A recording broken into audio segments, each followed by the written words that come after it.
Ladies and gentlemen, you welcome to this edition of the 6 p.m. primetime newscast on Equinoxe television. We are broadcasting from Cameroon's economic capital, Douala. My name is Babla Jonathan. In our top stories in this edition of the news, they are free again. After several days in detention, Barristers Tamfu Richard and Amel Chomeni have been granted conditional freedom by the Bonanjo Court of First Instance. They say they will appeal the case. They will appeal to reverse the verdict of the Bonanjo Court of First Instance. We shall bring to you details and many more analysis in this edition of the newscast on Equinoxe television. And in sports, the president of the Confederation of African Football, Ahmad has been suspended from all football activities by the World Football Governing Body FIFA for 5 years over violation of rules of ethics of the association status.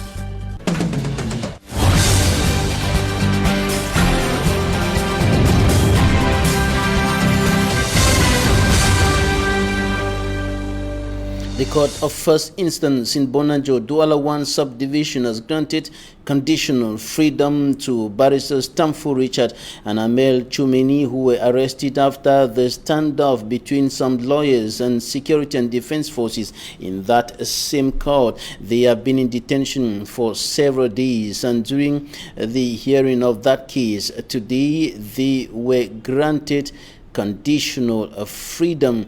They were slammed a 6-month suspended jail term.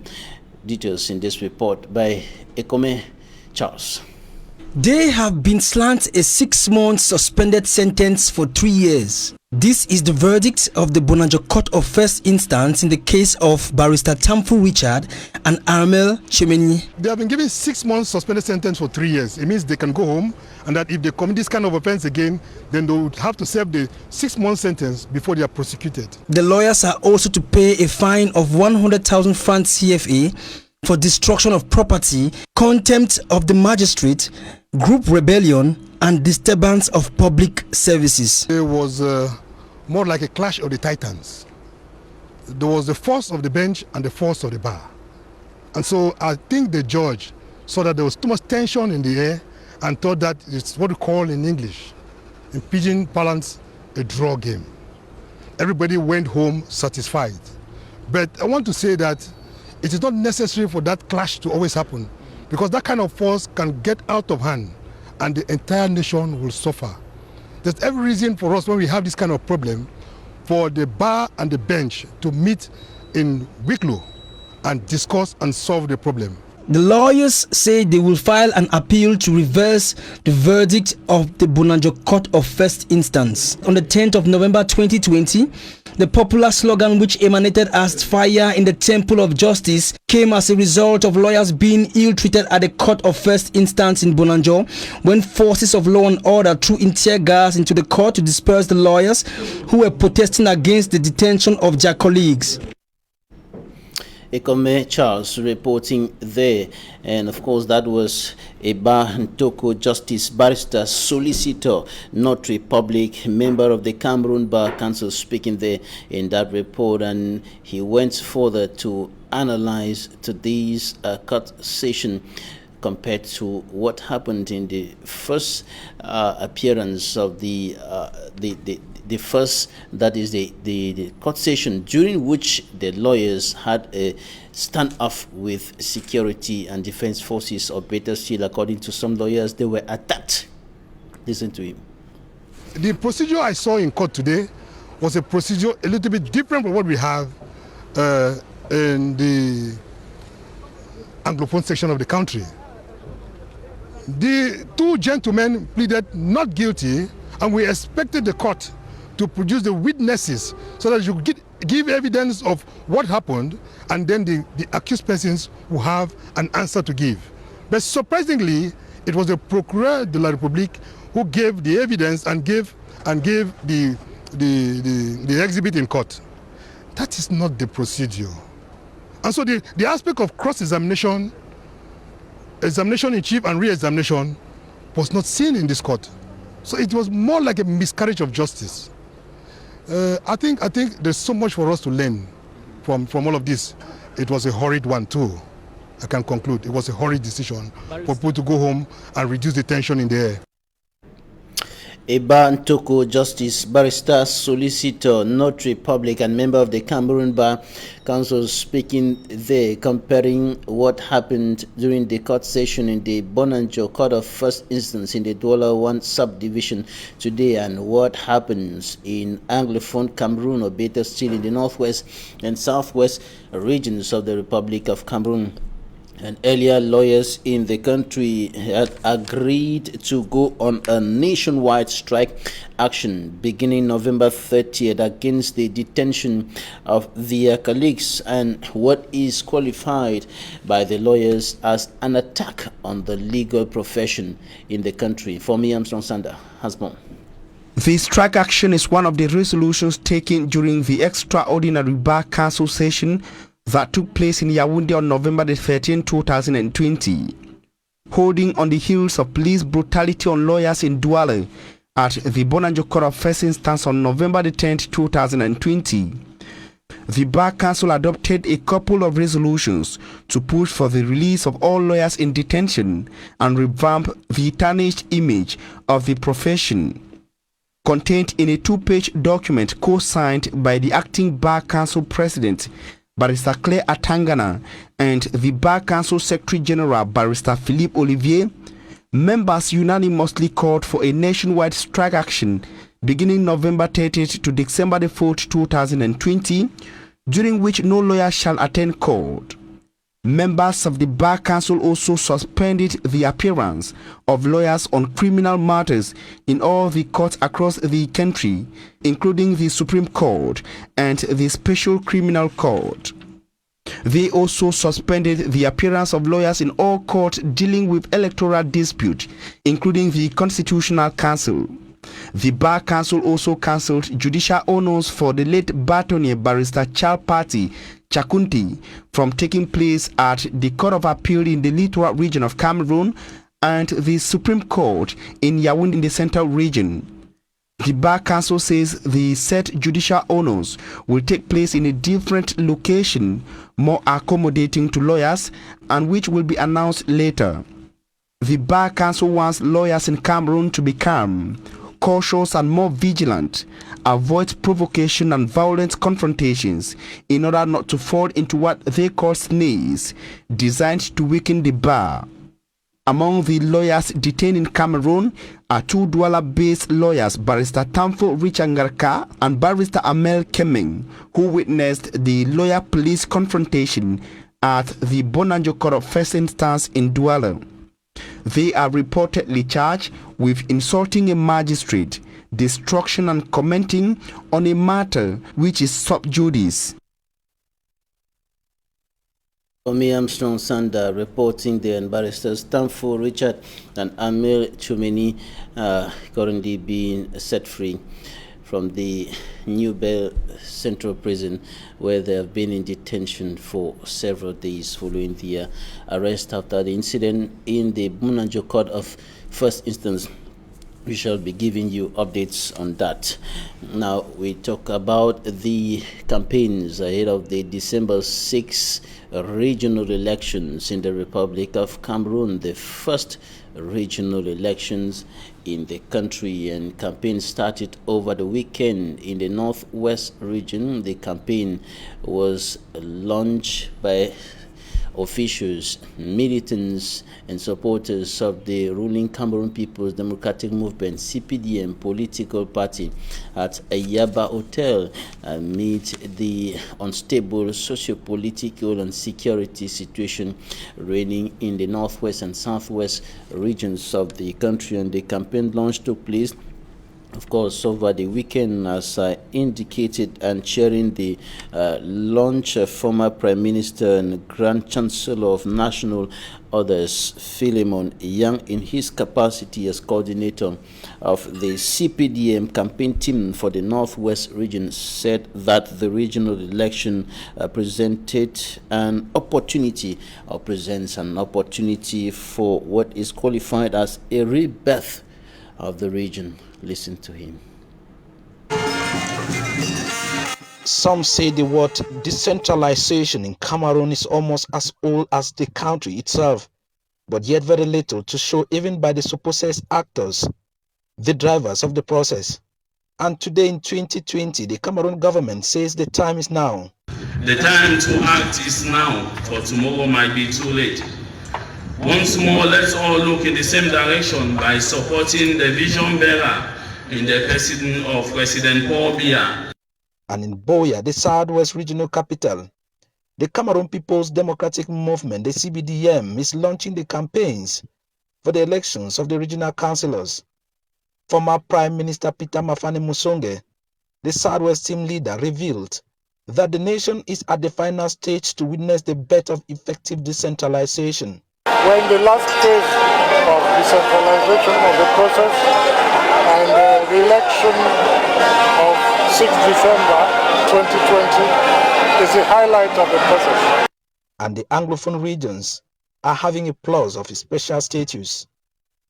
While some are still on the fence but ready to judge the Regional Assembly and the House of Chiefs from their fruit, this youth leader is encouraging the youth to come on board today and take what has always been their cry of a better future, which to him is part of the package in this new dispensation. The youths should be very positive about the idea of the regional council.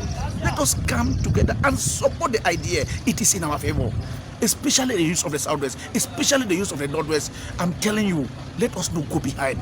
Let us not allow other people who are out of our generation to take advantage of this thing and dictate our future for us. Expectations are plenty, no doubt, but these traditional rulers, being at the grassroots, certainly know that they need to win the support of their subject with their actions, not words. So social amenities as a whole, well, they're expecting a lot, and we want to assure them that by the text, what we have at our disposal, at our competence, we shall give them the best of it. And what is on the table now is the campaigns for a people who have been destabilized by a blood-sucking crisis, to give them an opportunity to bring change, and why not end the war? Until then, the rendezvous is December 6, 2020, the day of the elections. That was rather Southwest correspondent Derek Jato reporting on the launch of the regional election campaigns in the Southwest regional chief town, Buea. The campaigns launched led by former Prime Minister Mafani Musonge in that part of the country. And I told you earlier that the campaigns ahead of the December 6 regional elections in Cameroon were equally launched in the Northwest regional capital, Bamenda, notably at the Ayaba Hotel. And speaking during that launch, the chairperson of the CPDM campaign team in the Northwest region, former Prime Minister Philemon Yang, said that the regional election presents an opportunity for a rebirth of the Northwest region, a rebirth that is expected to come at the end of the gunshots, the gun battles, destruction, killings going on in the two English-speaking regions of the Republic of Cameroon. Take a listen to former Prime Minister Philemon Yang, head of the CPDM campaign team in the Northwest region. This is an important election for us. Like other elections, this one is about nation building. And our historical responsibility is to reshape the Northwest region. We have an obligation to embrace the facts and accept the truth. The truth is simple. Since 1990, the political life and economic regression in this region have grown from bad to worse. Our regional public life has suffered tremendous damage. Our political upheavals have come along with nasty consequences.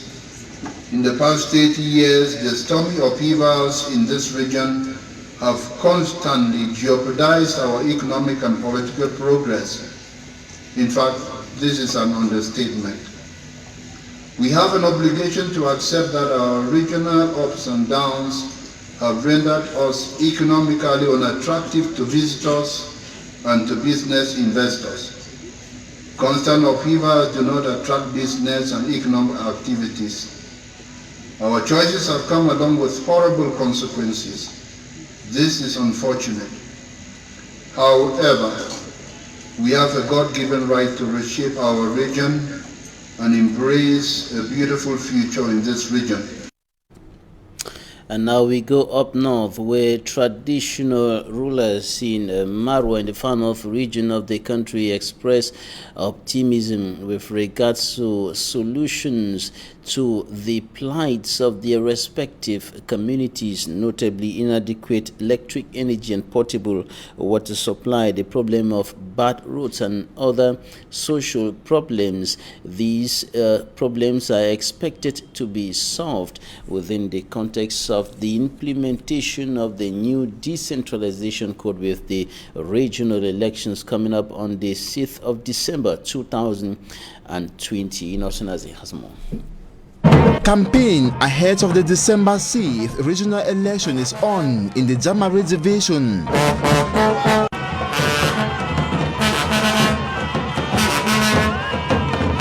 Two CPDM lists are known. His Majesty Bakari Buba Lamido of Marwa heads the first list, while the second is piloted by His Majesty Abdoulaye Wabi Lamido of Dagala. Il nous a quand même présenté sa candidature. We support His Majesty Bakari Buba. We wish him good luck and hope his victory will make him defend the interests of traditional rulers in the Jamari division. Problems of lack of electricity, potable water, and roads, we are confident under him will be challenges of the past. Notre première déliance, je pense que c'est les infrastructures.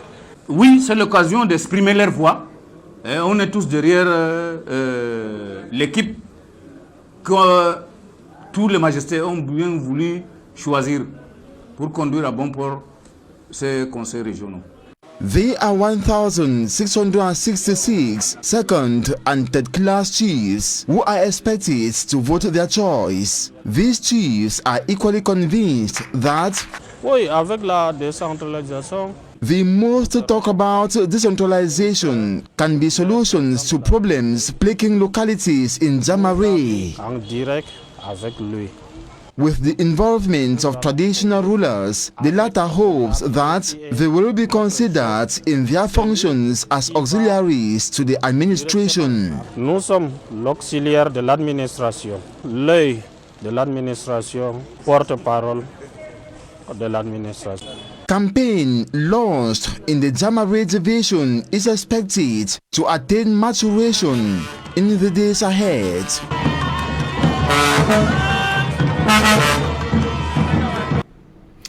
Out of the country, we take you to Ethiopia, and we're going to be talking about the crisis in the Tigray province. In that country, the Prime Minister of Ethiopia, Ahmed Abiy, has warned the fighters in the Tigray province to drop their guns, or they will be neutralized by the security and defense forces of the country. The crisis has been worsening in that part of the country, with so many people reported dead and displaced.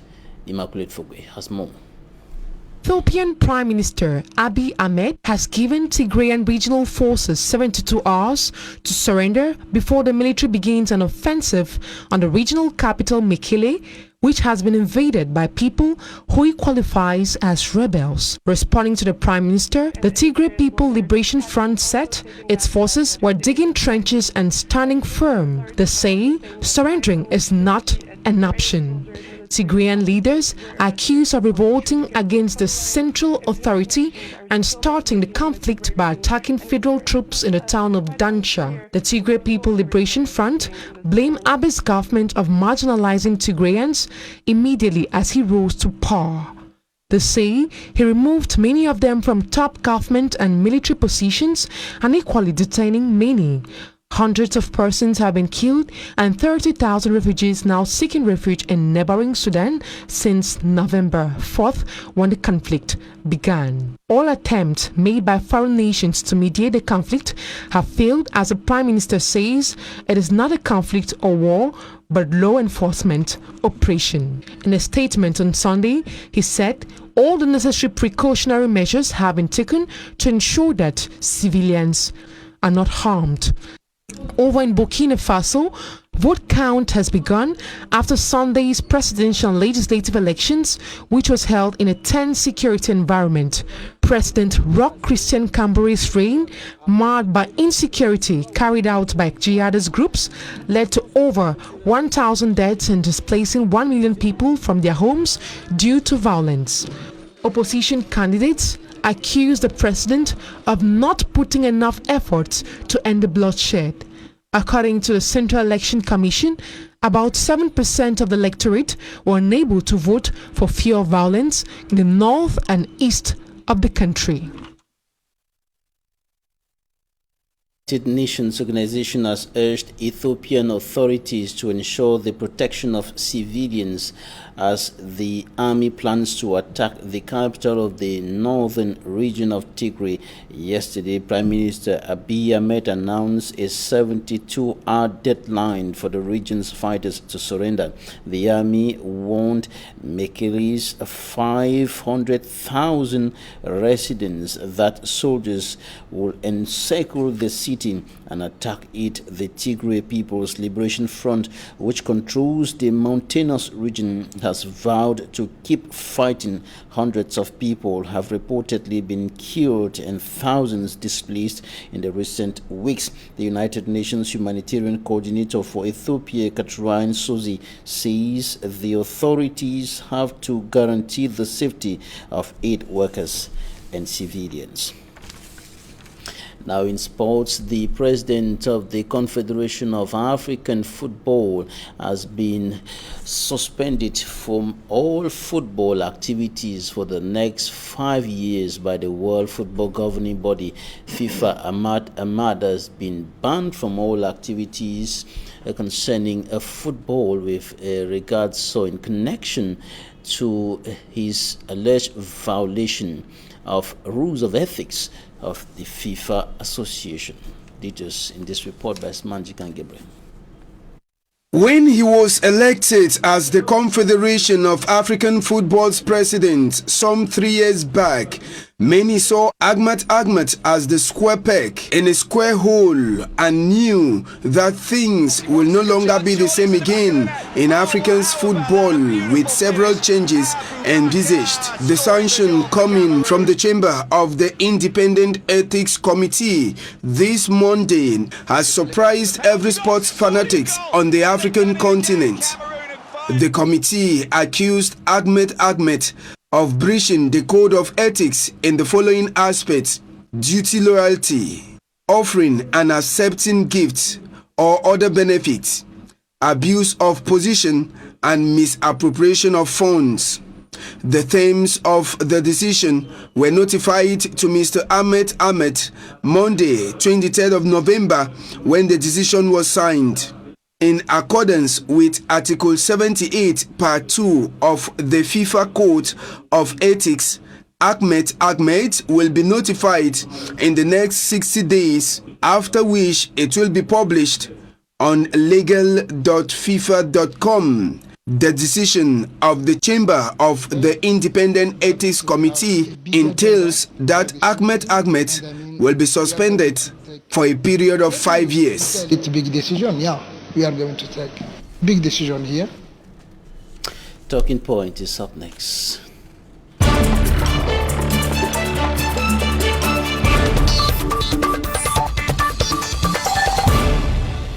Barrister Sufu Ben, advocate, legal advisor of the Social Democratic Front SDF political party, is our guest today. Barrister, you're welcome. Thank you. You were at the Bonanjo Court of First Instance today, and the two lawyers who were being detained at the Newberg Central Prison, Barrister Tamfu Richard and Barrister Amel Chomeni, have been set free. What's your take about the verdict of the Bonanjo Court of First Instance and how the case was managed? Well, thank you very much. Actually, to say they were set free is a little bit an overstatement, because they were convicted. 6 months suspended sentence. What's the meaning of that? That within 6 months, if they commit any similar offense or any other offense, they will first of all have to go to jail for 6 months. So for now, my 2 colleagues are convicts. Those suspended. It's a kind of conditional freedom. It's conditional freedom. That within 6 months, you must live a fit and proper life.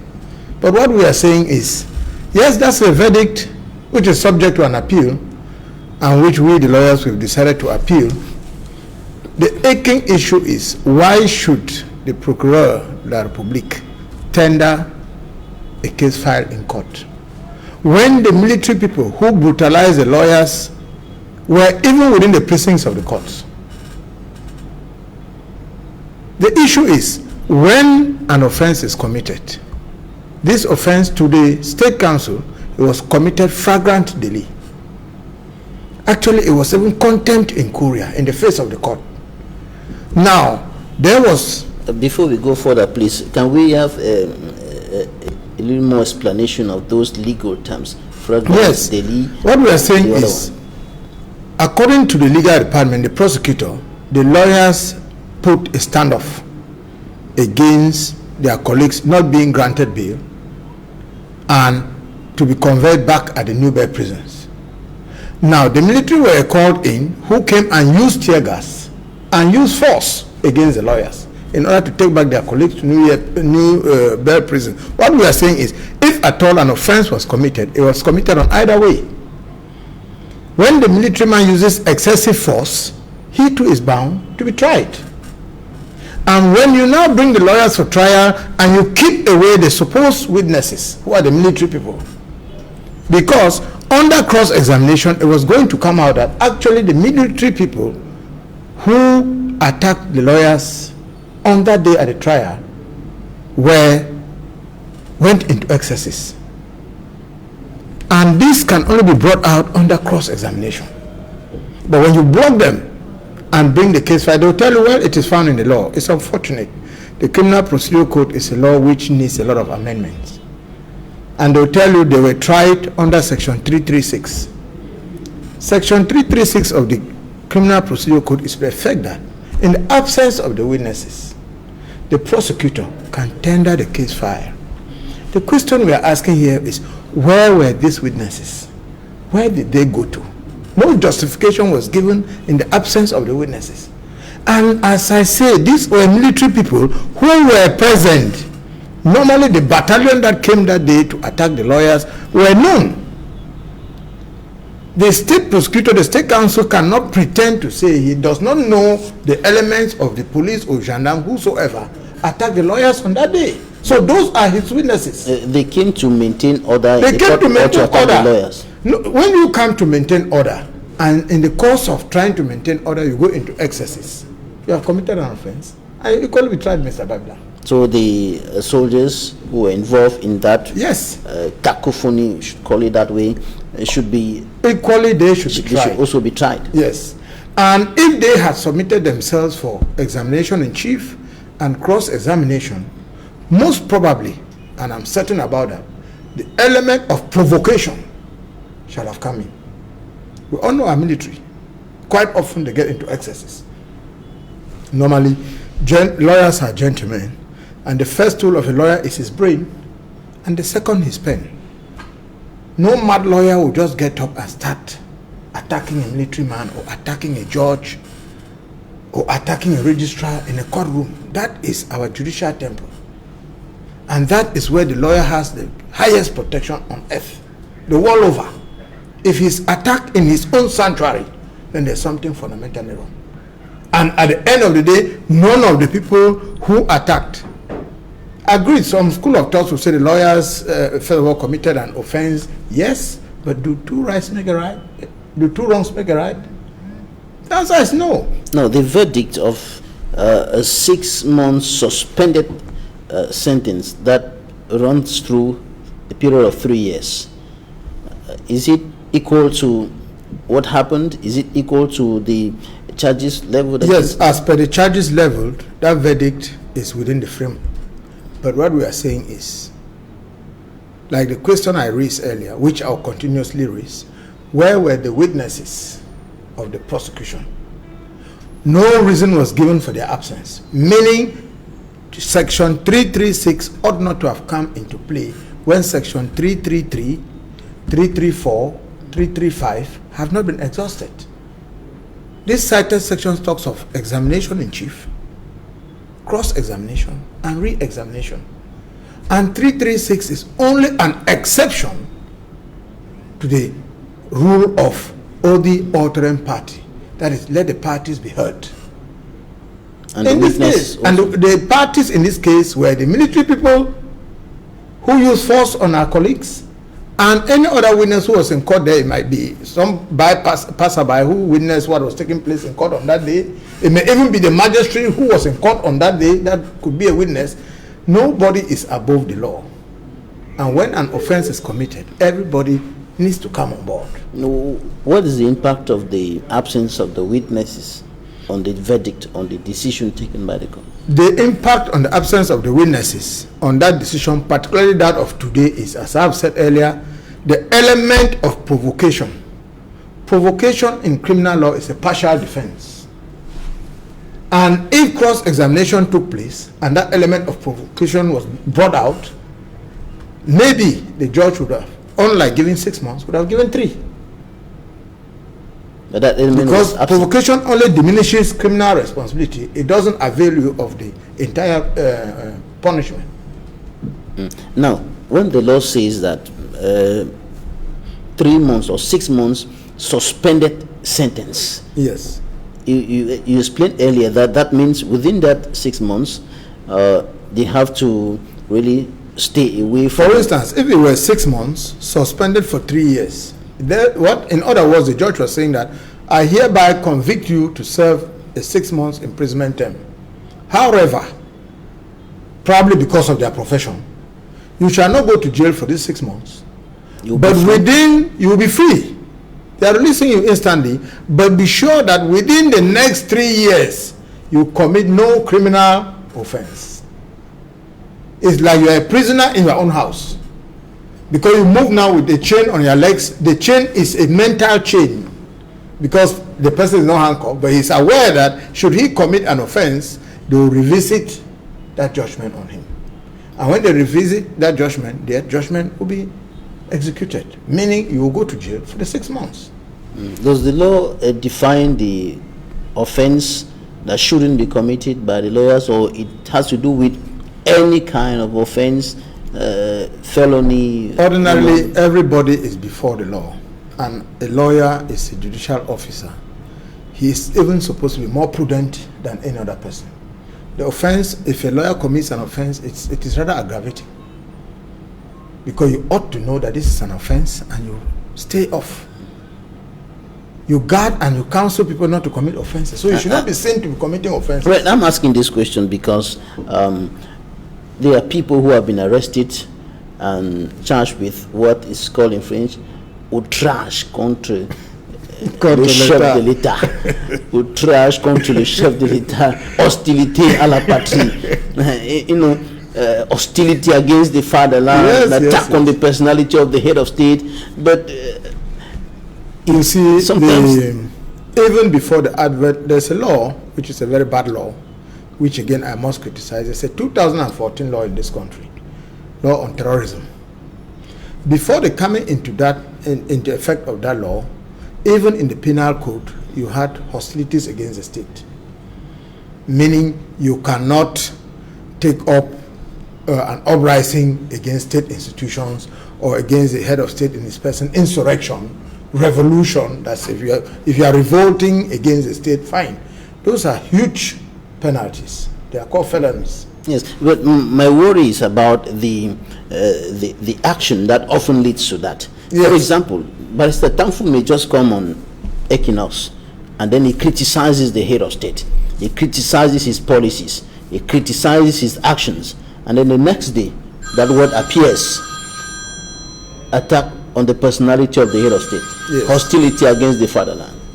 Those are offenses that are found in the 2014 law on terrorism, which I say the draftsman of the 2014 law,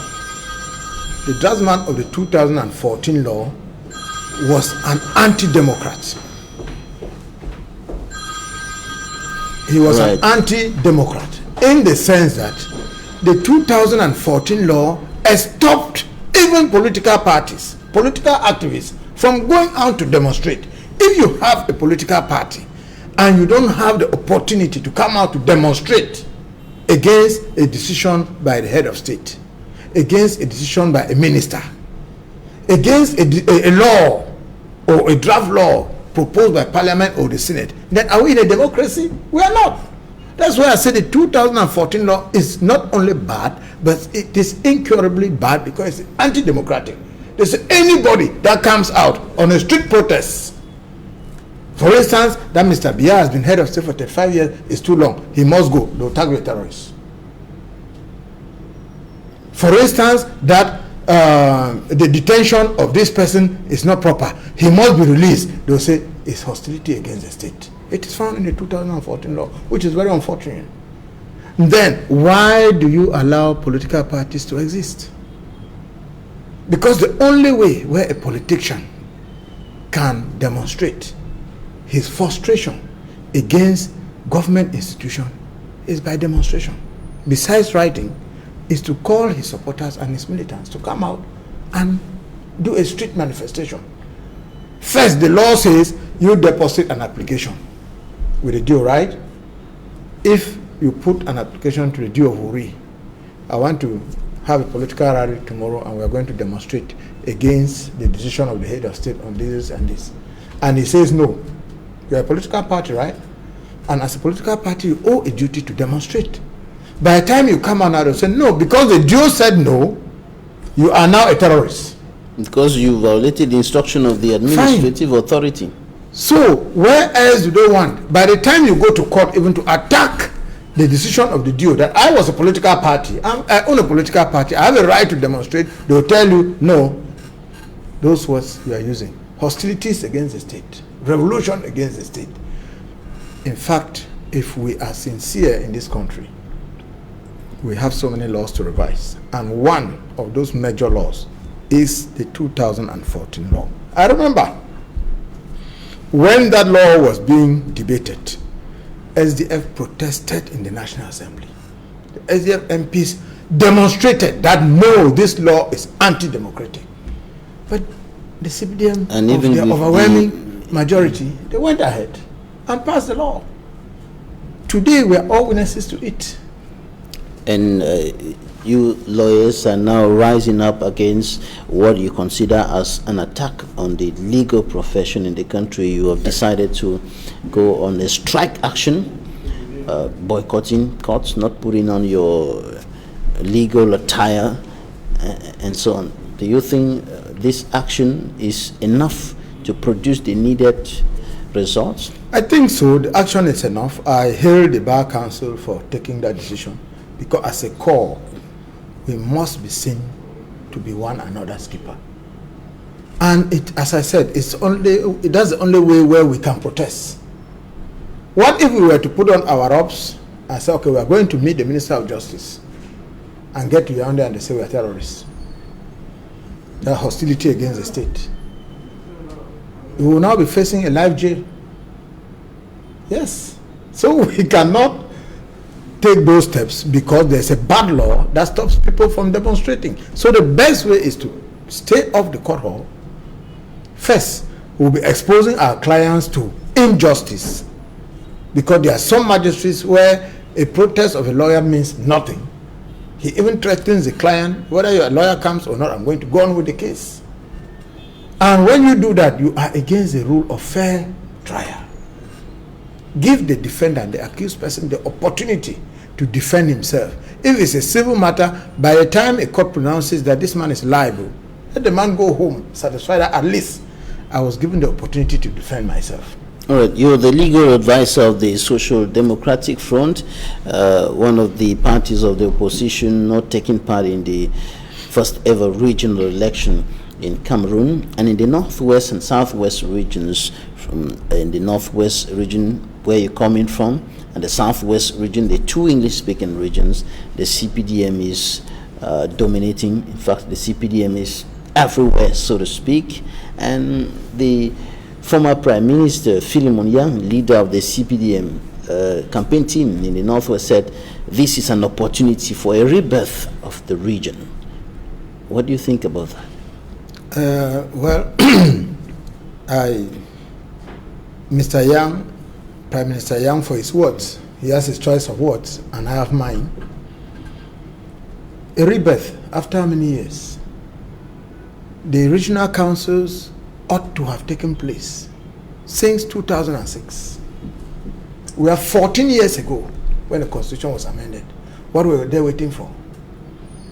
That Anglophones should rise up and say enough is enough, suppression is enough, we are now Southern Cameroonians, we are now Ambazonians, we want independence, and you don't listen to them, and it degenerates into a civil war. Then you think you are bringing regional councils now. What happened in 14 years? Why the rebirth after 14 years? The question is, when you protract an illness, for instance, if you have malaria, right? There's a drug for malaria, and if your physician keeps giving you the treatment of typhoid, can you ever get well, Mr. Babila? Are you saying that the government has not been taking the right decisions and actions? Why? The government is not proactive. The government is not proactive. They put institutions in place, the government stays quiet and waits for an opportunity to come up, and then you now come to put the instructions. I've asked, in the 2006 constitution, regional councils were there. Senate was there. Constitutional Council was there. Why are all those things coming up only now? Where was the government from 2006 to 2016? 10 years. Some will respond to you that better late than never. So can we have, is it possible to have the rebirth in this present context through the regional elections and the special status for the Northwest and Southwest? I find it a bit difficult, because a child who was born in 2006, right, is 14 years old now. It's an adolescent. If those things were implemented long before now, we will not be talking rebirth. It therefore means a child was delivered in 2006. If I take Mr. Yang for his words, a child that was delivered in 2006 went back into a mother's womb, and now is being delivered in 2020 for the regional elections to take place. Is that what you are telling? Is that what you want me to understand? Or is that what you want Cameroonians to understand? Why the delayance? That is the question. There's a proverb in my dialect that it will be very funny to hear this, that if your finger stays too much in your anus, it will come out with carcass. So the question I asked government is, why has it taken government 14 years?